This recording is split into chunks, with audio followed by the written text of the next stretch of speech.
What I have come up with कि मैंने एक प्लान बनाया है जो मैंने अपनी प्रिपरेशन के अकॉर्डिंग बनाया था, जो मुझे काफ़ी हेल्पफुल लगा था। तो उसी को देखते हुए मैंने एक साल का पूरा एक प्लान बनाया था, किस तरीके से चीज़ें करनी चाहिए, प्रिपेयर करनी चाहिए। तो इस वीडियो में मैं वो प्लान आप लोगों के साथ शेयर करूँगा, और साथ ही साथ जो बेसिक डाउट्स होते हैं एक नए एस्पिरेंट के दिमाग में, वो भी मैं ट्राई करूंगा कि वो क्लियर कर सकूं। मेरा नाम जुनैद अहमद है। सिविल सर्विसेज 2018 की परीक्षा में मुझे 3rd रैंक हासिल हुआ था।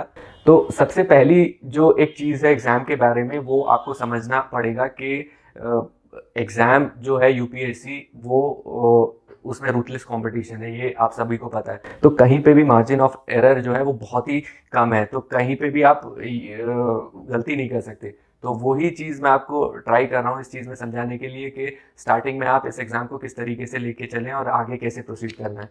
तो फर्स्ट मैंने क्या ट्राई किया था कि जैसे क्या होता है जनरली जून में जो है बच्चों के एग्ज़ाम ख़त्म होते हैं और उसके बाद वो एक प्रिपेयर करना स्टार्ट करते हैं। तो अगर हम जुलाई से स्टार्ट करें और नेक्स्ट जून तक का एक ईयर का प्लान रखें, तो उसको किस तरीके से हम लेके चल सकते हैं, वो मैं ट्राई कर रहा हूँ यहाँ पे पूरा प्रेजेंट करने का। तो फर्स्ट जो 3 मंथ्स अगर हम देखें तो हमें मिलते हैं जुलाई, अगस्त एंड सितंबर।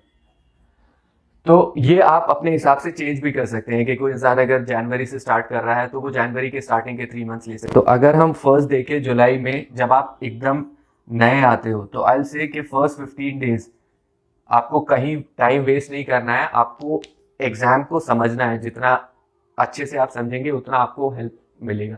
तो बुक से ज़्यादा आप सिविल सर्विसेज के जो सिलेबस है यूपीएससी का और प्रीवियस ईयर्स पेपर्स हैं उसको एनालाइज करें, बैठ के देखें।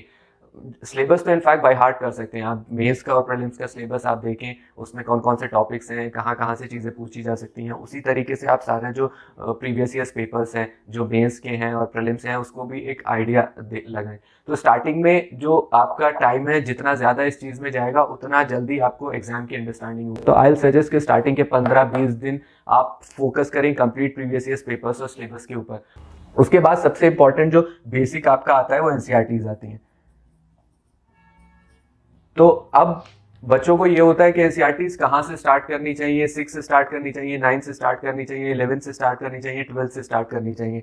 तो मेरा मानना है, आई विल सजेस्ट कि जो आप ग्रेजुएशन जब आप करके आ रहे हो तो बेसिक अंडरस्टैंडिंग आपको चीज़ों की होती है। तो आई विल से कि अगर आप 9 से भी स्टार्ट करेंगे एनसीईआरटीज तो सफिशिएंट हो जाता है। और आपको ऐसा नहीं है कि सारे सब्जेक्ट्स की एनसीईआरटीज पढ़नी है। तो हिस्ट्री की एनसीईआरटीज से के जो ओल्ड एनसीईआरटीज है या न्यू एनसीईआरटीज है वो आप पढ़िए। इकोनॉमिक्स की एनसीईआरटी है वो आप देखिए 11th क्लास की। ज्योग्राफी की 11th-12th की एनसीईआरटीज हैं 2, वो आप देख सकते हैं। इसी तरीके से मेन में कॉन्स्टिट्यूशन जो पॉलिटी है, इंडियन कॉन्स्टिट्यूशन एट वर्क, वो 11th क्लास की एक बुक है, वो आप देख सकते हैं। तो जो ये जो बेसिक एनसीईआरटीज हैं वो आप पढ़िए, और वो भी डिपेंड करता है कि आपका लेवल कहाँ पे है। यहाँ पे एक बड़ा इशू आता है नोट्स मेकिंग का। बहुत लोग बच्चे कंफ्यूजन में रहते हैं कि सर नोट्स मेकिंग कब से स्टार्ट करनी चाहिए। तो मेरा तो सजेशन ये है कि आप फर्स्ट रीडिंग, सेकंड रीडिंग में नोट्स मेकिंग पे ज़्यादा फोकस मत करिएगा, क्योंकि एनसीईआरटीज ऑलरेडी बहुत क्रिस्प वे में लिखी हुई होती हैं। फर्स्ट रीडिंग जब आप करते हैं तो उसमें जितना हो सके उतना समझने का ट्राई कीजिए, अंडरस्टैंडिंग कीजिए। सेकंड, थर्ड रीडिंग में जब आप आते हैं उस टाइम पे आप नोट्स मेकिंग के बारे में सोच सकते हैं, देख सकते हैं। तो स्टार्टिंग में फोकस करिए कि जो एक ब्रॉड आइडिया, बेसिक कंसेप्ट, वो आप डेवलप कर सके। तो एनसीईआरटीज 9 से 12 तक की आई सजेस्ट, और ये जो है एटलीस्ट इन 3 महीने में 2 रीडिंग आपकी हो जानी चाहिए इसकी एनसीईआरटीज की। इस वाले फेज में ये मेरा अपना पर्सनल ओपिनियन है, आप उसको देख सकते हैं कि आप पे कितना हेल्पफुल रहेगा। इस वाले फेज में आप न्यूज़पेपर अवॉइड कर सकते हैं, क्योंकि जब एक बिगिनिंग फेज में आप पढ़ रहे हैं चीज़ों को, तो न्यूज़पेपर समझने में, करने में आपको बहुत ज़्यादा टाइम लग जाता है। 1.5 घंटा 2 घंटा वेस्ट हो जाते हैं स्टार्टिंग में। तो इस फेज़ में आप न्यूज़पेपर को अवॉइड कर लें, क्योंकि इस फेज़ में आप बेसिक जो आपका कॉन्सेप्ट है वो बना रहे हैं, उसको जितनी जल्दी बनाएंगे उतना हेल्पफुल होगा। तो ये 3 महीने इन चीज़ों में आप अगर निकालेंगे तो आपका बेस जो है वो अच्छे से बिल्डअप हो सकता है। नेक्स्ट अगर हम आते हैं तो आता है अक्टूबर, नवंबर, दिसंबर वाला फेज़। यहाँ पे आपका क्या है कि आपका एक जीएस की रीडिंग हो चुकी है, एनसीईआरटीज की बेसिक अंडरस्टैंडिंग हो चुकी है, और यहाँ पे एक और चीज़ आती है रेफरेंस बुक्स। जब आप एनसीईआरटीज पढ़ लेंगे तो उसके बाद आपको हर एक सब्जेक्ट की कोई ना कोई रेफरेंस बुक लेनी पड़ेगी। तो मार्केट में सारी रेफरेंस बुक्स हैं, वो जनरल जो भी हैं, इस पॉलिटी की लक्ष्मीकांत लोग प्रेफर करते हैं और बाकी सब्जेक्ट्स की भी हैं। तो ये रेफरेंस बुक्स एनसीईआरटीज़ के बाद आप कर सकते हैं। तो इस वाले फेज में ये सारी चीज़ें कवर हो जानी चाहिए। 3 महीने में सफिशिएंट टाइम होता है ये सारी चीज़ें कवर करने के लिए। यहाँ वाले फेज में आपकी सेकेंड रीडिंग आती है। सब्जेक्ट्स का क्या होता है कि स्टार्टिंग की जो फर्स्ट रीडिंग होती है उसमें जो आपकी अंडरस्टैंडिंग होती है वो बहुत लेमन के टर्म्स में होती है। जब आप सेकंड थर्ड रीडिंग में जाते हैं, इस फेज में आते हैं, तो आप पिक्चर को बहुत एक हॉलिस्टिक वे में देख लेते हैं। तो यहाँ पे आपको सेकंड रीडिंग जो है यहाँ पे सब्जेक्ट्स की और रेफरेंस बुक्स की आनी चाहिए। ऑप्शनल जो है, अब बहुत लोगों को ऑप्शनल में ये कंफ्यूजन रहता है कि कौन सा ऑप्शनल सेलेक्ट करना है और कैसे सेलेक्ट करना है। तो आई सजेस्ट कि ऑप्शनल सिलेक्शन एकदम स्टार्टिंग में मत करिए। थोड़ा सा जीएस की अंडरस्टैंडिंग लेके कि आपका इंटरेस्ट किस में आ रहा है, उसके बाद फिर आप ऑप्शनल पे जा सकते हैं। दिसंबर तक आपका कंप्लीट हो जाना चाहिए, ये इस फेज में रहता है। क्योंकि यहाँ पे आपका ऑप्शनल सिलेक्शन जब आता है तो मे बी अगस्त सितंबर, जब तक भी आप टाइम लेते हैं ऑप्शनल सिलेक्शन में, तो किसी भी ऑप्शनल को कंप्लीट करने के लिए एटलीस्ट 3 मंथ्स तो चाहिए ही चाहिए होते हैं। तो यहाँ पे एक बार तो एटलीस्ट आपका ऑप्शनल कंप्लीट हो जाना चाहिए सिलेक्शन के बाद। क्योंकि अगर यहाँ तक आपका ऑप्शनल कंप्लीट नहीं हो रहा है तो उसके बाद जो आगे की चीज़ें हैं उसमें आपको फिर प्रॉब्लम आएगी। तो दिसंबर तक ट्राई करें कि आपका ऑप्शनल कंप्लीट हो जाना चाहिए। ये 3-3 महीने के जो फेजेस में बना रहा हूँ, ये आप अपने हिसाब से भी इसको चेंज कर सकते हैं जब से आप स्टार्ट कर रहे हैं। तो मैंने तो एक ईयर का प्लान लिया है जो स्टार्ट होता है जुलाई से और एंड होगा जून पे। जनरली प्रीलिम्स भी जून में ही होता है। तो और यहाँ पे आई से कि यहाँ पे आप न्यूज़पेपर को स्टार्ट कर सकते हैं। यहाँ पे क्या होगा कि इस फेज में अगर आप न्यूज़पेपर को स्टार्ट करेंगे तो आपकी जो इस फेज की अंडरस्टैंडिंग है जीएस की और बाकी एग्जाम की, वो हेल्प करेगा आपको न्यूज़पेपर को समझने में। यहाँ वाला टाइम अगर आप न्यूज़पेपर को ज़्यादा देंगे तो आपका जो बेसिक जो प्रिपरेशन है वो कहीं ना कहीं अफेक्ट होगी। तो आई सजेस्ट कि इस वाले फेज में आप न्यूज़पेपर स्टार्ट करें और मैक्सिमम आप न्यूज़पेपर को 1 घंटे से 1 पॉइंट से एक या 1.5 घंटा मैक्सिमम, उससे ज़्यादा नहीं देना है न्यूज़पेपर को। तो यहाँ पे आप न्यूज़पेपर का स्टार्ट कर सकते हैं और यहीं पे आपको नोट्स मेकिंग पे भी अपना थोड़ा फोकस स्टार्ट करना पड़ेगा। क्योंकि जब आप न्यूज़पेपर पढ़ते हैं और आपकी थर्ड रीडिंग फोर्थ रीडिंग यहाँ पे आ जाती है इस वाले फेज में, उसके बाद आपकी जो नोट्स मेकिंग होती है वो इम्पॉर्टेंट हो जाती है। एनसीईआरटीज़ के तो आई सजेस्ट कि आप उतने ज़्यादा नोट्स पे फोकस नहीं करें जितना करंट के इश्यूज होते हैं। और बाकी जो जैसे हिस्ट्री है तो उसमें बुक्स में तो आपको एक पूरी स्टोरी की तरह चीज़ें समझाई जा सकती हैं, लेकिन एग्जाम पर्सपेक्टिव से किस तरीके से उसको नोट्स में बनाना है ताकि वो एग्जाम के टाइम पे आपको याद रह सके, वो आपको देखना है। तो इस फेज में नोट्स मेकिंग जो है वो इम्पोर्टेंट हो जाती है, यहाँ पे आप कर सकते हैं। तो ये 2 फेज में अगर आप इतना कर लेते हैं तो आपकी बेसिक जो अंडरस्टैंडिंग है एग्जाम की वो काफ़ी अच्छे से डेवलप हो जाएगी। अब अगर हम जनवरी, फरवरी, मार्च ये थर्ड वाले फेज में आए, तो अभी यहाँ पे आप देखिए कि आपके ऑप्शनल की रीडिंग, आपके जीएस की रीडिंग, आपका न्यूज़पेपर, ये सारी चीज़ें कहीं ना कहीं आ गई हैं प्रिपरेशन में। तो यहाँ से आपको नेक्स्ट लेवल पे मूव करना है। तो यहाँ पे आई सजेस्ट कि एक और पार्ट होता है सिविल्स में एथिक्स का। होता क्या है, एथिक्स थोड़ा डिफरेंट है।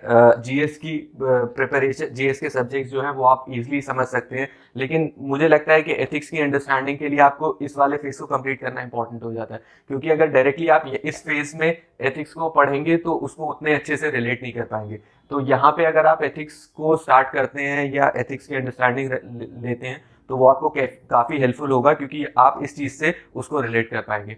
और एथिक्स के लिए लोग कंफ्यूज रहते हैं कि एथिक्स में क्या पढ़ना चाहिए क्या नहीं पढ़ना चाहिए।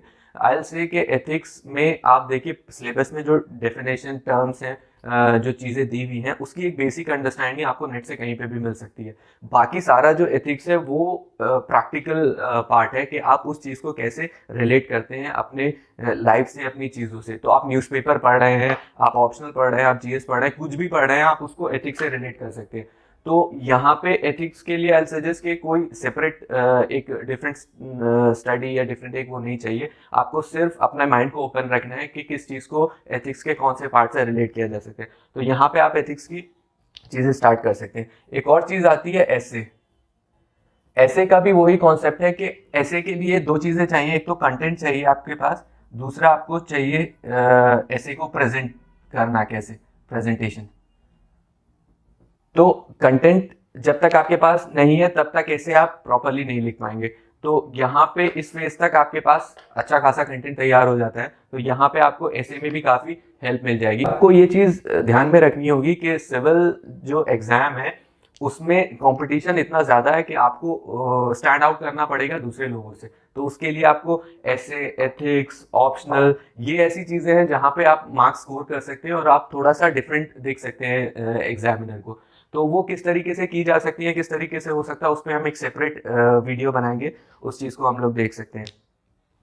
एक और तीसरी चीज़ क्या आती है, वो आंसर राइटिंग होती है। ये भी बहुत इंपॉर्टेंट हो जाती है, क्योंकि एक आपको ये समझना पड़ेगा कि कभी कभी बच्चों को लगता है कि अभी हम प्रीलिम्स की तैयारी कर रहे हैं, अभी हम मेंस की तैयारी कर रहे हैं और वो सारी चीज़ें डिफरेंट डिफरेंट हैं, पहले प्रीलिम्स हो जाए फिर मेंस की करेंगे। ऐसा कुछ नहीं है, क्योंकि अगर आप ये कर रहे हैं तो आपको प्रीलिम्स और मेंस दोनों को एक साथ लेके चलना पड़ेगा।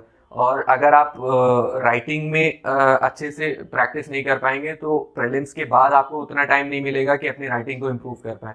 तो अगर आप बहुत रेगुलरली भी नहीं लिख रहे हैं तो यहाँ पे आप स्टार्ट कर सकते हैं अपनी राइटिंग को। प्रीवियस ईयर्स पेपर्स उठा सकते हैं सिविल सर्विसेज के, उसके क्वेश्चंस कुछ कुछ लिख सकते हैं। वीकेंड्स पे आप ऐसे लिख सकते हैं, या दिन में 2-1 क्वेश्चन जो भी आपको लिखने हो। तो वो एक हैबिट डेवलप होगी आंसर राइटिंग की, जो आपको आगे हेल्प करेगी। तो जब प्रीलिम्स के बाद आपको मेंस लिखना है तो उस टाइम पे आप रेगुलर राइटिंग कर सकते हो, लेकिन यहाँ पे अगर हैबिट डेवलप नहीं हुई तो वहाँ पे प्रॉब्लम होता है। तो ये चीज़ भी उसमें आप स्टार्ट कर सकते हैं। तो इस वाले फेज में एक और चीज जो इंपॉर्टेंट हो जाती है वो होता है करंट अफेयर्स। मैं करंट अफेयर्स को भी इस वाले फेज में इसलिए ला रहा हूं क्योंकि यहाँ पे अगर आप उस चीज को लेंगे करंट अफेयर्स को, क्योंकि इंपॉर्टेंस जो है करंट अफेयर्स का वो बहुत ज्यादा बढ़ गया है सिविल सर्विसेज में। प्रीलिम्स में आप देखें कि क्वेश्चंस जो हैं वो बहुत ज्यादा पूछे जाते हैं करंट अफेयर्स से, और तो आपको 1 साल के अराउंड तक कवर करना रहता है। बेसिक जो मैं आपको बता रहा हूँ वो वही है कि करंट अफेयर्स के लिए एक पर्टिकुलर मैगजीन आप ले सकते हैं। तो न्यूज़पेपर और एक मैगजीन सफिशिएंट हो जाती है करंट अफेयर्स के लिए। तो ये चीज़ इस फेज के लिए आ जाती है।